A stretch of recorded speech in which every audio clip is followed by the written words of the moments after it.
Hello प्यारे दोस्तों, कैसे हैं आप लोग। उम्मीद करते हैं सुरक्षित होंगे, अच्छे होंगे।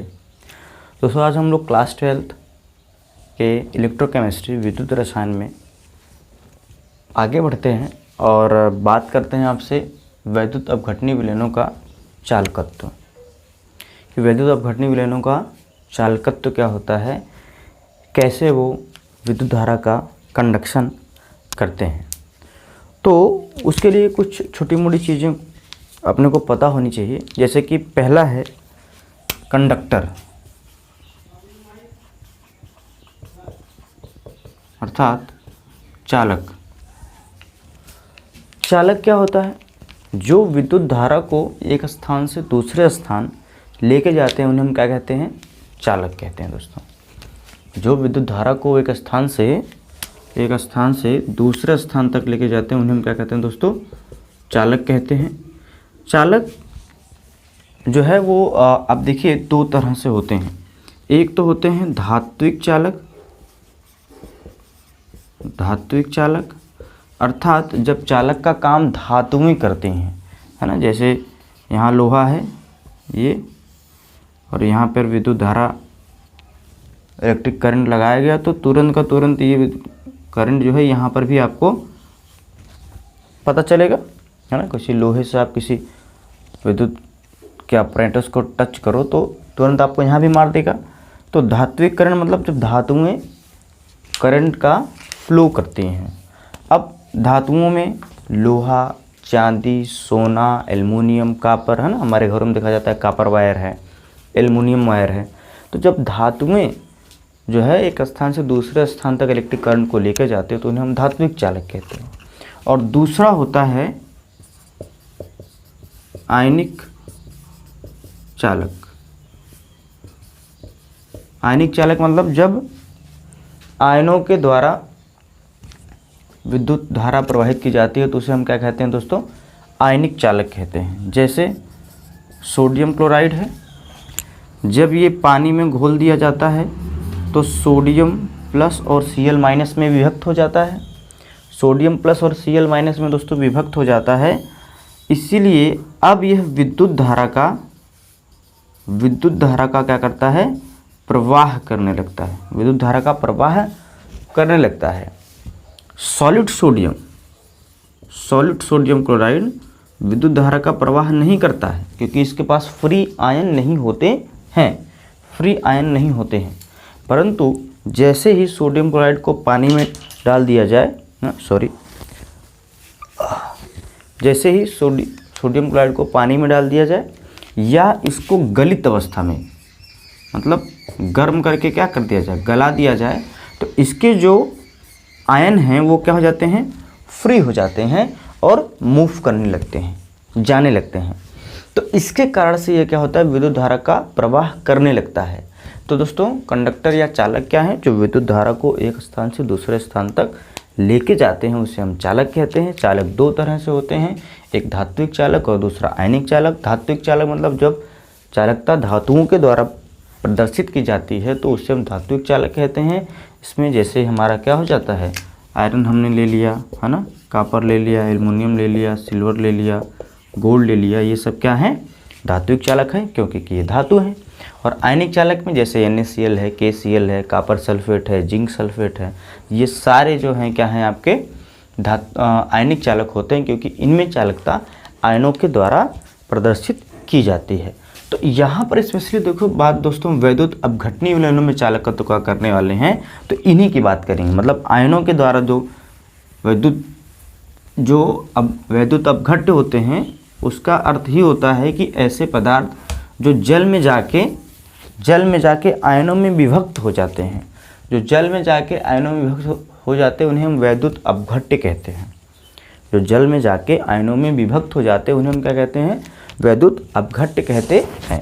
तो इन्हीं हम वैद्युत अपघटनी या आयनिक विलयनों के चालकत्व की ही बात करने वाले हैं आज के वीडियो लेक्चर में। तो दोस्तों यहाँ से हम लोग शुरू करते हैं कि जैसे देखिए एक चीज़ें हम लोगों ने यहाँ पर ही पढ़ा होगा, रेजिस्टेंस की बात, है ना। जैसे मैंने चालकता की बात किया कि कंडक्टेंस की बात किया, है ना, चालकत्व की बात किया, कंडक्टेंस की बात किया, उसी तरीके से होता है रेजिस्टेंस। कंडक्टेंस का मतलब ये आसानी से क्या हो रहा है, विद्युत धारा का प्रवाह हो रहा है। Easy to flow electric current, easy to flow electric current is called conductance. Conductance क्या है, आसानी से प्रवाह हो रहा है।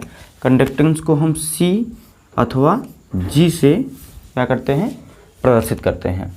और इसी का विपरीत होता है क्या, रेजिस्टेंस। रेजिस्टेंस क्या होता है, इसको हम लोग R से प्रदर्शित करते हैं। क्या करते हैं, R से प्रदर्शित करते हैं। जैसे दोस्त का उल्टा दुश्मन होता है, दिन का उल्टा राहत होता है, वैसे कंडक्टेंस का उल्टा क्या होता है, रेजिस्टेंस होता है। कंडक्टेंस का मतलब is to flow electric current, मतलब आसानी से विद्युत धारा का प्रवाह होना ही, आसानी से विद्युत धारा का प्रवाह होना ही क्या कहलाता है, कंडक्टेंस या चालकत्व कहलाता है। क्या कहलाता है, चालकत्व कहलाता है। और उस विद्युत धारा को प्रवाहित होने में विरोध करने वाली जो राशि है उसे हम क्या कहते हैं, रेजिस्टेंस कहते हैं। उसे क्या कहते हैं दोस्तों, रेजिस्टेंस कहते हैं। तो थोड़े से यहाँ पे हम लोग इसके डेरिवेशन की बात करते हैं। तो अब जो चीज़ें निकल के सामने आती हैं वो क्या आती हैं कि G is equal to 1/R। क्या ये लिख सकते हैं हम लोग, बोलिए, क्या ये हम लोग आसानी से लिख सकते हैं, G is equal to 1/R। मतलब जो हमारा कंडक्टेंस है, अर्थात ये G या तो C से या तो G से किसी से प्रदर्शित करो, कोई दिक्कत की बात नहीं है। तो जो हमारा G है वो R के इन्वर्सली प्रोपोर्शनल है, व्युत्क्रमानुपाती है। मतलब G बढ़ेगा तो R घटेगा, या R बढ़ेगा तो G क्या होगा दोस्तों, घटेगा। तो मतलब जितना ज़्यादा रेजिस्टेंस होगा, कंडक्टेंस क्या होगा, मतलब विद्युत धारा उतनी ही क्या होगी, कम प्रवाहित होगी। अब रेजिस्टेंस देखिए किन किन दो फैक्टरों पर डिपेंड करता है। रेजिस्टेंस दो फैक्टर पर डिपेंड करता है। यहाँ पे मैं एक बनाने की कोशिश करता हूँ।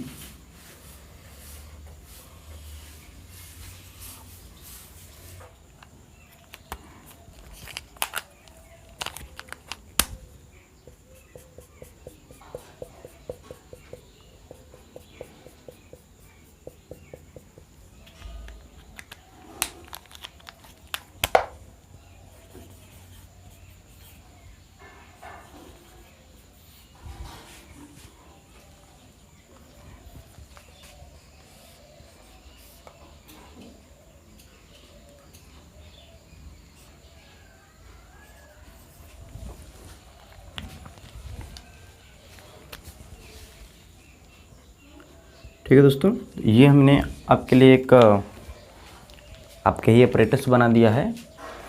तो यहाँ से इसको हम समझने का कोशिश करते हैं कि G इक्वल टू 1/R।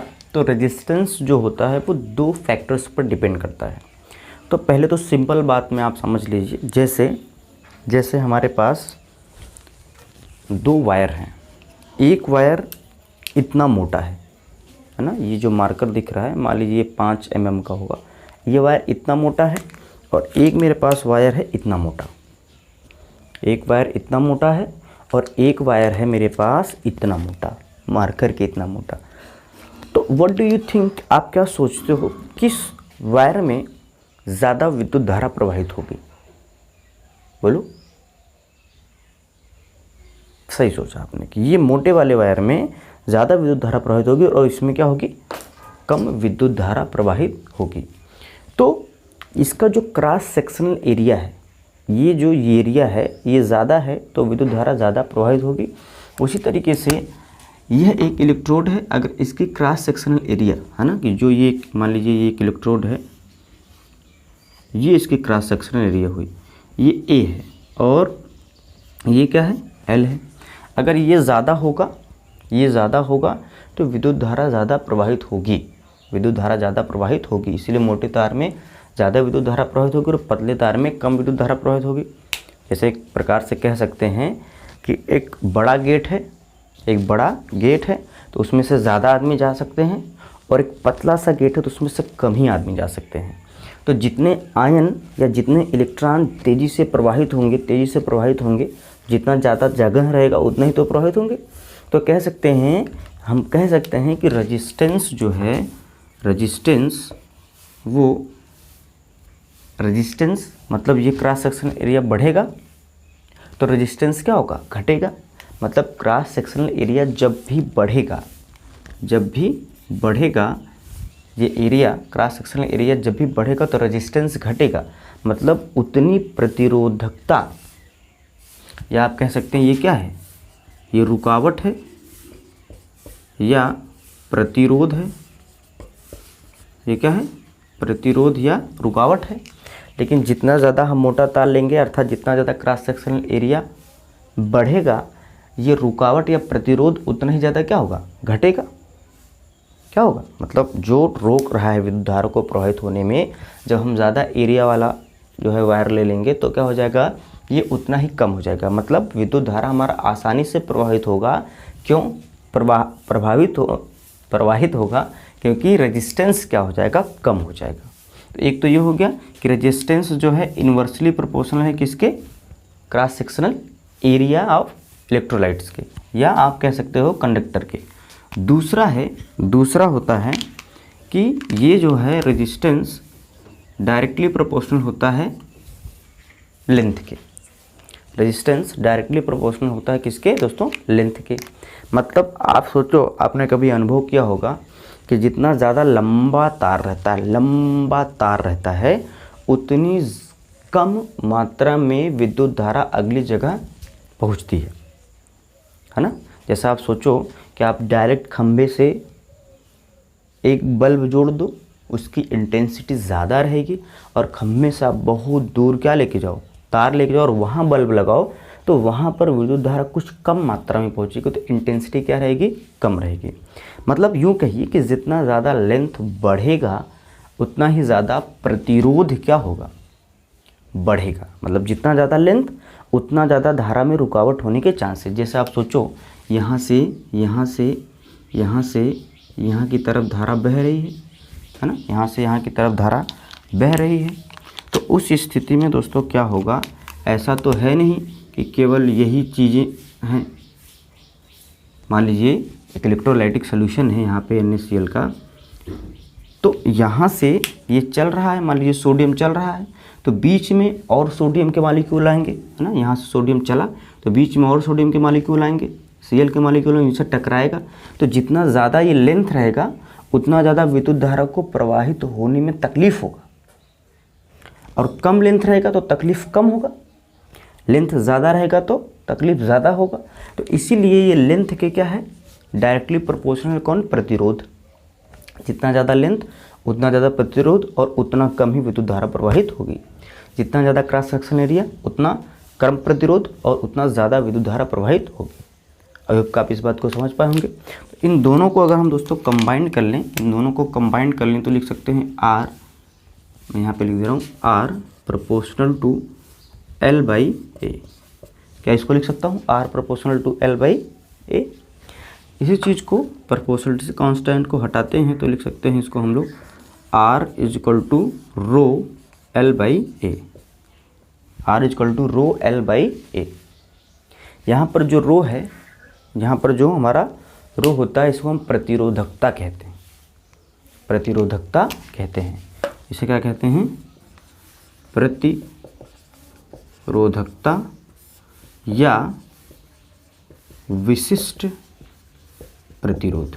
क्या कहेंगे दोस्तों, प्रतिरोधकता या विशिष्ट प्रतिरोध। रेजिस्टिविटी है ना, रेजिस्टिविटी या स्पेसिफिक रेजिस्टेंस, रेजिस्टिविटी या स्पेसिफिक रेजिस्टेंस। तो यहाँ से क्या आ गया, R proportional to L by A या R equal to rho L by A. Rho क्या है, प्रतिरोधकता है या विशिष्ट प्रतिरोध है। ठीक है। और एक फार्मूला हम लोग अभी जस्ट यहाँ पे निकाले थे, जी इक्वल टू 1/r। क्या निकाले दोस्तों, जी इक्वल टू 1/r। तो आर के जगह पर ये सारी वैल्यू रख सकते हैं हम लोग, आर के जगह पे ये सारी वैल्यू रख सकते हैं, तो इसका उल्टा प्राप्त होगा। तो देखिएगा क्या कर सकते हैं, यहाँ पे हम लोग आर की जगह पे सारी वैल्यू रख देंगे तो जी इक्वल टू क्या प्राप्त होने वाला है, ध्यान से देखिएगा कि 1/r है तो सारी चीज़ें उलट जाएंगी, है ना। जी इक्वल टू 1/r है तो सारी चीज़ें उलट जाएंगी, तो ये हो जाएगा 1/ρ, बोल जल्दी, 1/ρ हो जाएगा और ये A/L हो जाएगा। क्या नहीं होगा? होगा कि नहीं होगा बताओ? जी इक्वल टू 1/ρ हो जाएगा और ये उलट जाएगा A/L हो जाएगा। ठीक है, तो जी के टर्म में ये चीज़ें हमको मिलेंगी और इसको लिख सकते हैं जी इक्वल टू, ये है थोड़ा के, लेकिन ये स्टाइलिश या डिज़ाइन वाला के है, इसको हम लोग कप्पा बोलते हैं, कटप्पा नहीं कप्पा, पप्पा का भाई कप्पा, हाँ कप्पा बोलते हैं और ये हो जाएगा A/L। तो G equal to kappa A/L, G equal to kappa A/L यहाँ से हम लोग लिख सकते हैं। और यहाँ पर ये जो G है, ये जो G है ये प्रतिरोधकता है, तो ये चालकता है। ये क्या है? चालकता है, या इसको हम लोग बोलते हैं विशिष्ट चालकता। इसको चालकता बोलते हैं या इसको हम क्या बोलते हैं? विशिष्ट चालकता बोलते हैं। और जी क्या है? जी हमारा चालकत्व है, ये मैंने पहले बताया था। और आर क्या है? ये प्रतिरोध है। आर प्रतिरोध है, जी चालकत्व है, रो प्रतिरोधकता या विशिष्ट प्रतिरोध है और के चालकता या विशिष्ट चालकता है। देखो एक दूसरे से ये रिलेटेड हैं और उल्टे भी हैं। ये प्रतिरोधकता या विशिष्ट प्रतिरोध, तो इसका उल्टा है 1/ρ, इसका उल्टा 1/ρ क्या है? कप्पा है। और 1/ρ जो कप्पा है वही क्या है? चालकता या विशिष्ट चालकता है। और मतलब इसका उल्टा कर दें तो क्या आ जाएगा? ये आ जाएगा रो, और रो क्या है? प्रतिरोधकता या विशिष्ट चालकता है। इसका उल्टा चालकत्व है और चालकत्व का उल्टा क्या है? प्रतिरोध है। बात समझ रहे हैं? तो इस तरीके से हम लोग क्या बोल सकते हैं कि आपको ये, हम लोग अगर इंग्लिश में बात करें तो ये रेजिस्टिविटी है, ये स्पेसिफिक रेजिस्टेंस है, ये कंडक्टिविटी है या स्पेसिफिक कंडक्टेंस है। रेजिस्टिविटी, कंडक्टिविटी, स्पेसिफिक रेजिस्टेंस और स्पेसिफिक कंडक्टिविटी। क्यों? क्योंकि रो और कप्पा एक दूसरे के उल्टे हैं, क्योंकि रो को 1/ρ किया है तभी ये कप्पा निकल के हमारे सामने यहाँ से प्रकट हुआ है, आया हुआ है। क्या यह बात समझ रहे हैं हम लोग? ठीक है, तो अगर हम लोग यहाँ से बात करें तो हमको पता था, मैंने बताया आपको चालक क्या होते हैं, दो तरह के होते हैं। जी इक्वल टू 1/r का फार्मूला हम लोगों ने लिखा। r जो है प्रतिरोध चालकत्व का व्युत्क्रम है। यहाँ से प्रतिरोध दो फैक्टर्स पर डिपेंड करता है, मैंने यहाँ से आपको बताने की कोशिश किया। आई होप आपको समझ में आया होगा। इसको कंबाइन करके दोस्तों हम लोगों ने ये निकाला, ये कांस्टेंट को हटाया तो रो लाया, रो प्रतिरोधकता थी। ये फार्मूले की सहायता से हम लोगों ने ये लाया और यहाँ पर कप्पा क्या है? विशिष्ट चालकत्व है। अगर हम लोग यहाँ से इसी को डिफाइन करना चाहें तो अगर हम इसको 1 सेंटीमीटर स्क्वायर मान लें ना, एरिया को 1 सेंटीमीटर स्क्वायर कंसीडर करें, 1 सेंटीमीटर स्क्वायर, और इसको 1 सेंटीमीटर लें, मतलब ये जो हमारा एरिया है, ये जो एरिया है क्रॉस सेक्शनल एरिया, इसको 1 सेंटीमीटर स्क्वायर मान लें और ये जो लेंथ है उसको 1 सेंटीमीटर मान लें। क्या मान लें दोस्तों? 1 सेंटीमीटर मान लें। तो यहाँ से ये और ये ख़त्म हो जाएगा, ये और ये ख़त्म, 1/1 होके फिनिश हो जाएगा, है ना। 1/1, ये 1 कट जाएगा तो जी इक्वल टू क्या आ जाएगा? कप्पा आ जाएगा। जी इक्वल टू क्या आ जाएगा? कप्पा आ जाएगा। तो यहाँ से क्या मिलेगा?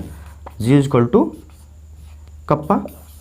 तो कह सकते हैं कि जब हम इस एरिया को तथा इलेक्ट्रोडों के मध्य लंबाई को यूनिट मान लेते हैं, इकाई मान लेते हैं, तो चालकत्व जो होता है वो विशिष्ट चालकत्व के बराबर होता है या तुल्य होता है। या कह सकते हैं, अगर इसके टर्म में परिभाषा बताएं तो कह सकते हैं, इसकी परिभाषा आपको यहाँ पे प्रदर्शित भी हो रही होगी, इसकी परिभाषा भी यहाँ पे आपको प्रदर्शित हो रही है।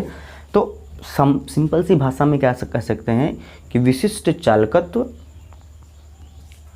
चालकत्व के तुल्य होता है जब एरिया और लेंथ यूनिट मान लेते हैं। विशिष्ट चालकत्व या विशिष्ट चालकता चालकत्व के तुल्य होती है जब हम जो है एरिया और लंबाई को इकाई मान लेते हैं। क्या ये बात आपको समझ में आ रही है?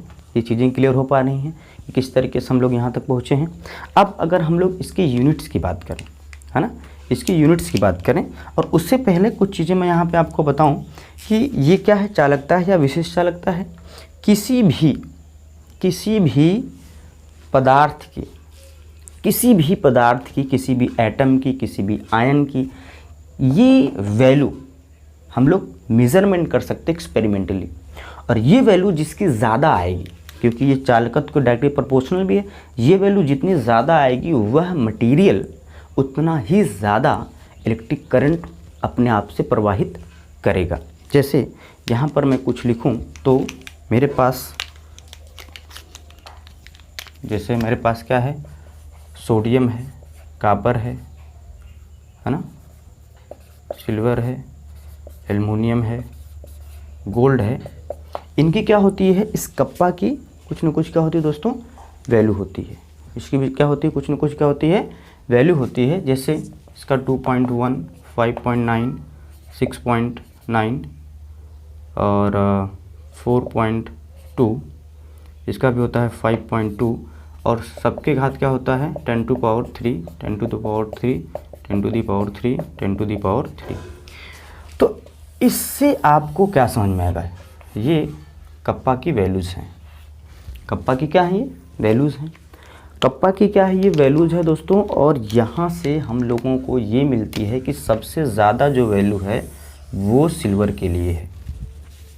सबसे ज़्यादा वैल्यू किसके लिए है दोस्तों, सिल्वर के लिए। इसीलिए सिल्वर को माना जाता है कि यह एक बेहतरीन कंडक्टर है।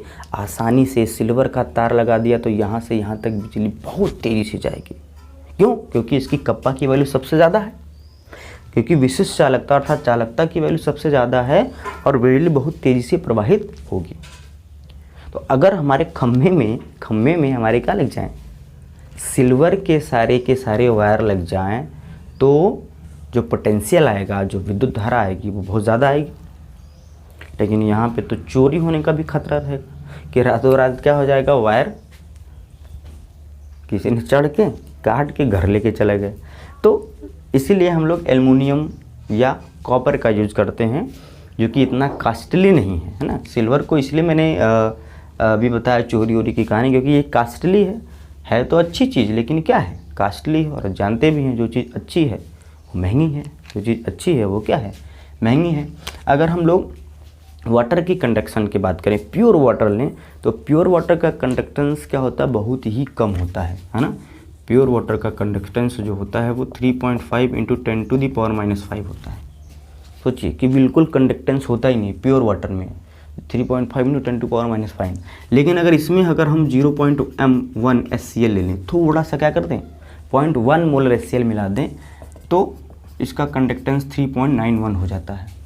मतलब ज़रा सा भी अशुद्धि अगर हम लोगों ने वाटर में मिला दिया तो कुछ न कुछ कंडक्टेंस वो शो करने लगेगा।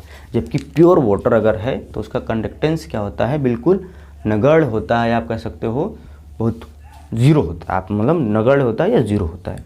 तो इन कंडक्टेंस की सहायता से हम ये कह सकते हैं, ये कप्पा की वैल्यू जो है कहाँ है से निकाली गई, ये जो है आप समझिए कि ये जो है एक्सपेरिमेंटली निकाली गई, क्योंकि एरिया और लेंथ तो फिक्स ही हमने किया हुआ है, एरिया और लेंथ हमने फिक्स किया हुआ ये जो है। इसके बाद इसकी जान करके ये कांस्टेंट वैल्यू है, ये सारी वैल्यू निकाल लिया। इस वैल्यू के आधार पे कह सकते हैं कि ये पदार्थ ज़्यादा इलेक्ट्रिक कंडक्टेंस दिखाई देगा, ये कम दिखाई देगा। तो उसमें जो है सिल्वर ने बाजी मारी हुई है और सिल्वर ने क्या किया, जीत हासिल की है। अब यहाँ पर एक छोटी सी जानकारी आपको और दे दें कि जो हमारा A/L है ना, A/L है, इसको हम लोग G स्टार कहते हैं। जो A/L है इसी को G स्टार कहते हैं, और इसको शैल स्थिरांक भी बोलते हैं। इसको क्या बोलते हैं दोस्तों, शैल स्थिरांक भी बोलते हैं।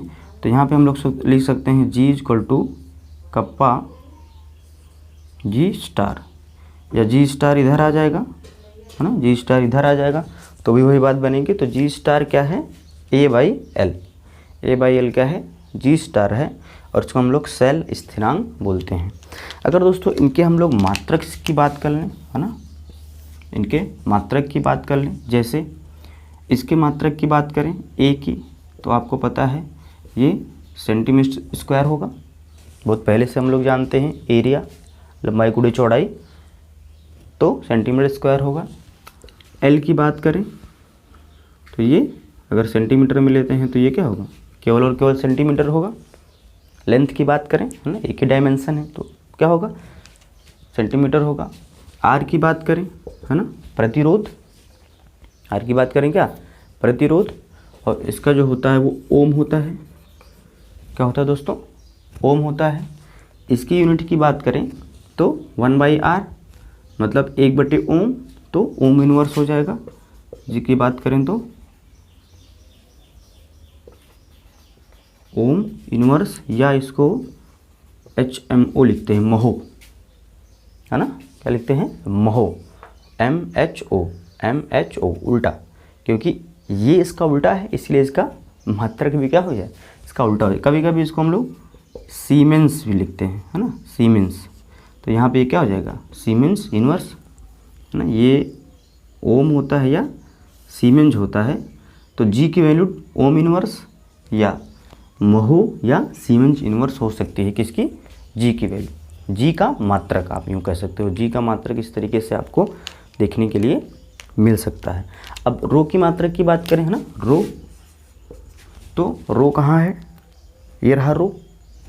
अब रो का मात्रक निकालने के लिए हम क्या ले सकते हैं, R × A /L हो जाएगा। हाँ, यहाँ पे ये गुणे में आ जाएगा, ये नीचे /L हो जाएगा। तो इसका क्या होता है, सेंटीमीटर, R का तो हो गया ओम, ओम को हम लोग देखिए इस तरीके से प्रदर्शित भी करते हैं, यहाँ पे मैंने नहीं बताया तो आप समझ लीजिए कि ओम को हम लोग इस तरीके से, ये है ना, अपना यहाँ तो ओम इस तरीके से होता है, लेकिन केमिस्ट्री में ओम जो है वो इस तरीके से होता है, ठीक है। तो ओम को इस तरीके से हम लोग प्रदर्शित करते हैं, तो ओम × ये सेंटीमीटर स्क्वायर हो जाएगा, यहाँ मैंने बताया ये सेंटीमीटर, ये सेंटीमीटर से सेंटीमीटर कट जाएगा, तो रो की वैल्यू जो आएगी वो ओम सेंटी, एक ही बचेगा, तो क्या हो जाएगा, ओम सेंटीमीटर, ये इसका क्या हो जाएगा फार्मूला। या अगर हम लोग इसको मीटर लेंगे तो मीटर कहेंगे, है ना, इसको अगर हम लोग मीटर ले लेंगे, मीटर में ले लेंगे।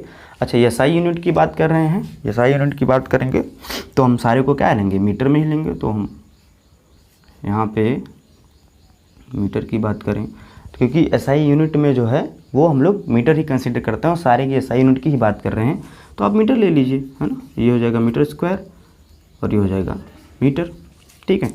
तो यहाँ से अगर हम लोग मीटर स्क्वायर बटे मीटर लेंगे तो ये जो बन के आएगा हमारे सामने, ये ओम मीटर, क्या आ जाएगा दोस्तों, ओम मीटर। सेंटीमीटर में तो सेंटीमीटर, लेकिन चूँकि हम लोग SI यूनिट रख रहे हैं तो इसलिए मीटर लिया मैंने, क्योंकि मैंने आपको यूनिट पढ़ाया हुआ होगा या आप जानते भी होंगे, तो इस तरीके से देख सकते हैं। तो ये क्या हो गया, ओम मीटर। अब यहाँ से आप समझिए कि अगर हम लोग की 1/रो की वैल्यू, मतलब कप्पा की मात्रक को निकालना होगा, तो कप्पा तो इसका विपरीत ही है ना, 1/रो है। तो अगर रो का ओम मीटर है तो कप्पा का क्या हो जाएगा दोस्तों, कुछ ज़्यादा ही कलाकारी हो जा रहा है, कप्पा का क्या हो जाएगा, कप्पा का हो जाएगा ohm inverse metre inverse, ohm inverse metre inverse. क्या नहीं होगा, क्या बोलो, ओम इनवर्स मीटर इनवर्स हो जाएगा, क्योंकि रो का उल्टा क्या हमारा कप्पा है, रो का उल्टा कप्पा है, तो क्या हो जाएगा ओम इनवर्स मीटर इनवर्स। आपको देखने के लिए यहाँ से दोस्तों जो है यूनिट मिलने वाली है। अब यहाँ से ये सारे इसके यूनिट्स हो गए।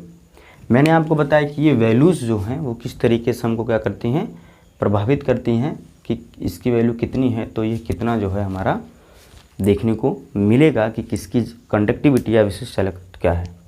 तो दोस्तों छोटा सा हम क्या करते हैं यहाँ पे रैप अप करते हैं और आपको एक बार फिर से क्या करते हैं चीज़ों को शार्ट में बताते हुए, और जो है फिर नेक्स्ट वीडियो लेक्चर में हम लोग वैद्युत अपघट्य को लेके मिलते हैं और वहाँ पे आपसे बात करते हैं कि किस तरीके की चीज़ें उसके केस में होती हैं। तो छोटा सा रैप अप करते हैं दोस्तों, फिर से देखिएगा।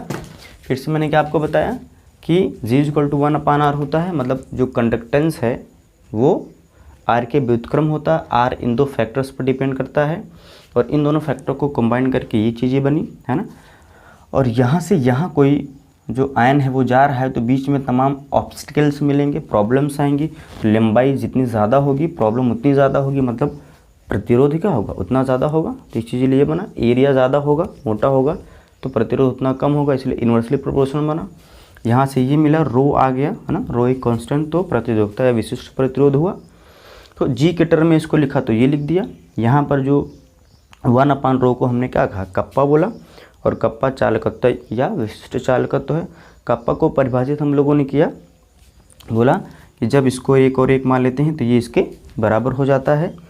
A/L को हम लोग क्या बोलते हैं, जो है सेल स्थिरांक या G* बोलते हैं। तो यहाँ से दोस्तों हम लोगों ने इसकी यूनिट्स की बात किया कि A मीटर स्क्वायर, L जो है मीटर, R का ओम या सीमेंस हम लोग जानते ही हैं।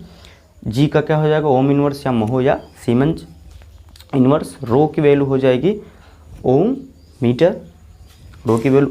अच्छा, कोई वैल्यू हम लोग मात्रा क्या कर सकते हैं, निकाल सकते हैं, कोई दिक्कत की बात नहीं है। ये आप लोगों ने पढ़ा हुआ है, 11th में भी पढ़ा है कैसे मात्रा निकालते हैं, तो इस पर मैं ज़्यादा चर्चा नहीं करता हूँ। बाद में जो है कप्पा की वैल्यू क्या होती है, ओम inverse metre inverse.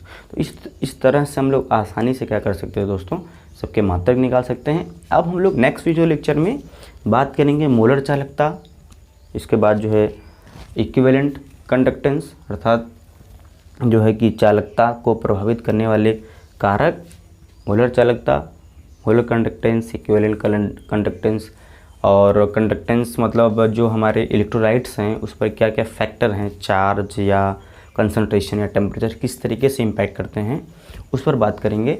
I hope ये आपको वीडियो समझ में आया होगा। कोई प्रॉब्लम है तो आप कमेंट बॉक्स में लिख सकते हो, या व्हाट्सअप नंबर हमारा दिया हुआ है यहाँ पे 9208046881। अब इस पर क्या कर सकते हैं, कांटेक्ट भी कर सकते हो। मिलते हैं नेक्स्ट वीडियो में, till then bye bye, thank you.